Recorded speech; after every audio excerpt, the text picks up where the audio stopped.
All right, everyone, ready to dive in. Today we're taking a look at this Harvard vegetable soup. It's everywhere right now. It really is, We've yeah. got, let's see, we've got that lemonade video everyone's seen, some articles about, soup in general, and then even blog posts about folks making this in electric cookers, of all things. It's quite a mix. Yeah. So we're going to figure out, is this thing legit? What's the real deal with the nutrition? And why are people so obsessed with electric cookers all of a sudden? It's interesting, isn't it, how this simple soup is suddenly this, phenomenon, all these health claims flying around. Yeah, right. Like, did Harvard actually, research this soup? I Yeah. mean, that lemonade video makes it sound pretty official, but, Right. if it sounds too good to be true. Well, exactly. We did some digging, looked at some stuff from Harvard Magazine, and they do mention a soup cookbook published by a Harvard alumna, I think it was. But no connection, absolutely none, between this specific recipe and any, official Harvard research. So, maybe not a miracle cure after all, huh? But I mean, soup with a bunch of veggies can't be bad for you, right? Right, of course not.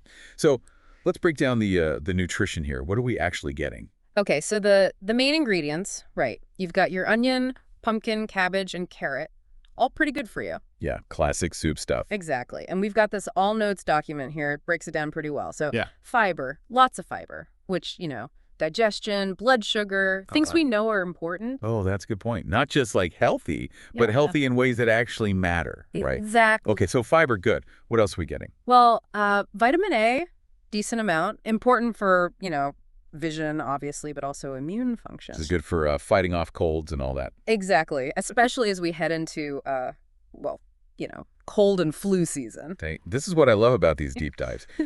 You start with a soup recipe and end up learning about, like, how to stay healthy. It's all connected. Okay, so we've got Yeah. fiber, vitamin A, anything else? Vitamin C, can't forget that one. Good source of vitamin C. Good for, antioxidant stuff, but also collagen. So good for your skin.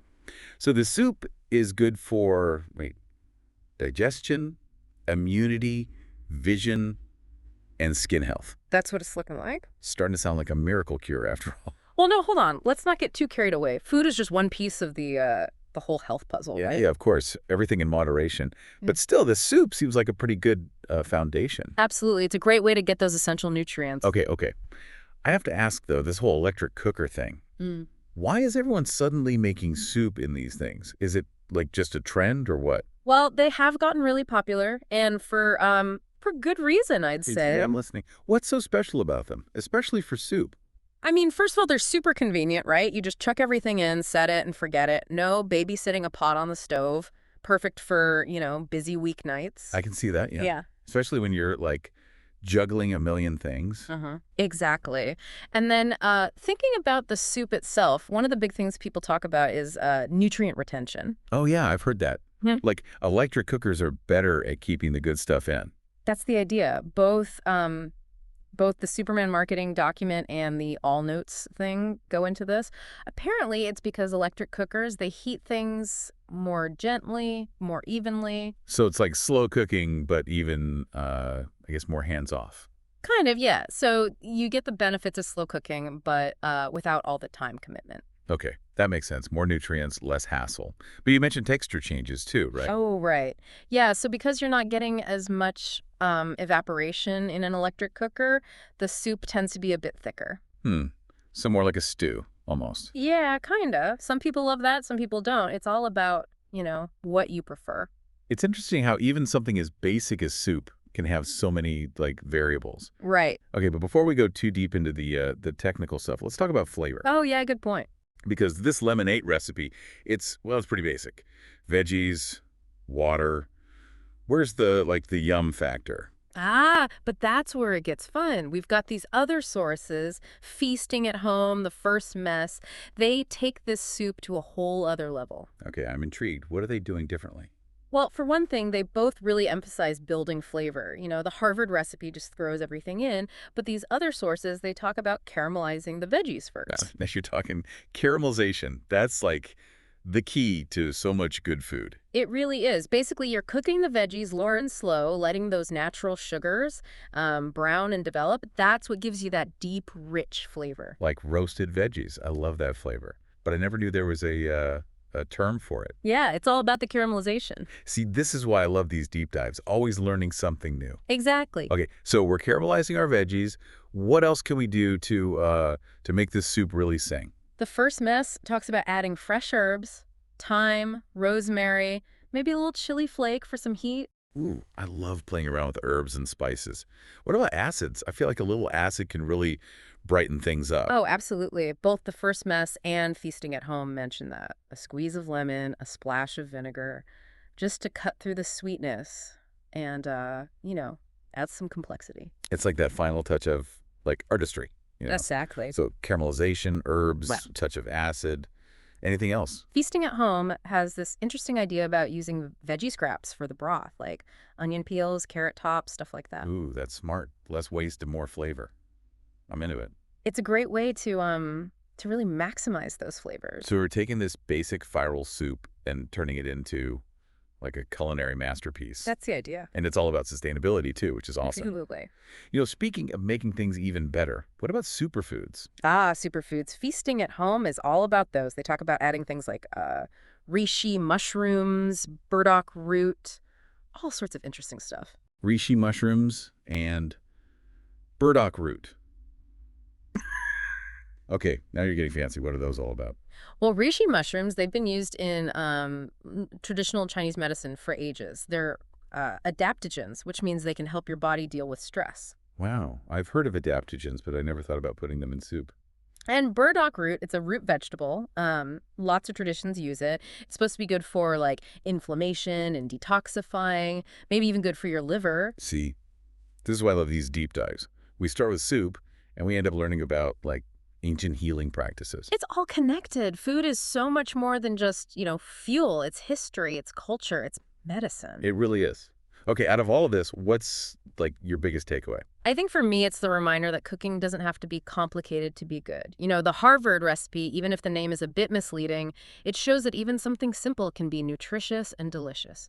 And then from there, you can add all these other layers, techniques, special ingredients. It's like this soup is like a gateway to a whole world of cooking. Exactly. It's all about being open to new things, experimenting. That's what being a learner is all about. Absolutely. We Yeah. started with a viral video, and now we're talking about, like, superfoods and culinary philosophy. Yeah. It's amazing what you can learn if you just, keep digging. For our listener who's maybe a little overwhelmed right now, what's the one thing you want them to take away? Don't be afraid to start simple. The Harvard recipe, even with all the hype, it's a good starting point. You can absolutely make a delicious, healthy soup with just a few basic ingredients. And then as you learn more, you can get more adventurous, try new things. That's great advice. Speaking of adventurous, all this talk about soup has me thinking, could this simple Harvard soup, even with the misleading name, be a gateway to something bigger? Ooh, that's an interesting thought. What if this whole trend, even with the inaccuracies, gets people more interested in making their own broths and soups? Right. Like maybe it's the push people need to start cooking more from scratch. Exactly. And maybe that leads to, people being more mindful of what they eat, more connected to their food. It's like this soup is a catalyst for, like, a whole shift in how people think about food. That's a pretty powerful idea. It is, and it kind of sums up what the deep dive is all about, right? Taking something seemingly simple, diving deep, and coming out with a totally new perspective. And in this case, seeing how even something like a viral trend could have a positive impact. Well said. So, to our listeners out there, don't underestimate the power of a bowl of soup. Sure. It can nourish your body, it can spark your creativity, and maybe even inspire you to, go on your own culinary adventure. Absolutely. And remember, the learning never stops. Keep exploring, keep experimenting, and keep those taste buds happy. Until next time, happy cooking. Yeah. Okay, so, we've talked about a lot of different ways to make this soup, but one thing that keeps coming up is the electric cooker.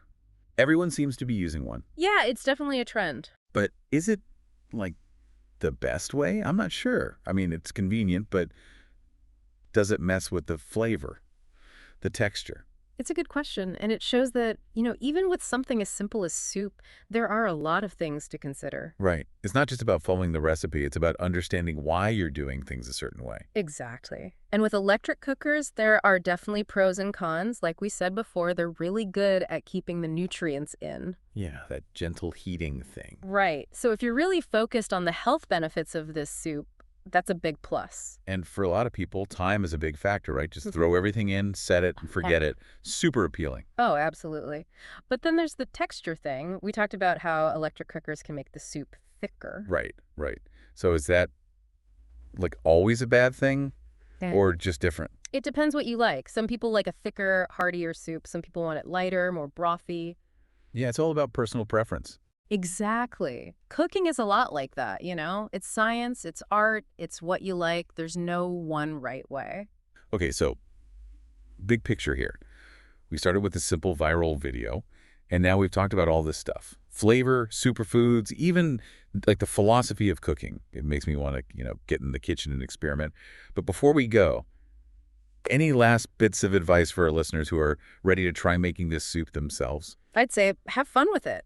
Don't be afraid to try new things. Experiment with flavors, make the recipe your own. Cooking should be enjoyable. That's such a good point. I think sometimes people get intimidated, like it has to be perfect. And remember, the most important ingredient is always passion. When you cook with love, it really shows. Couldn't agree more. Well, I think that's a perfect note to end on. And this is just the beginning of your culinary journey. There's so much to learn, so much to explore.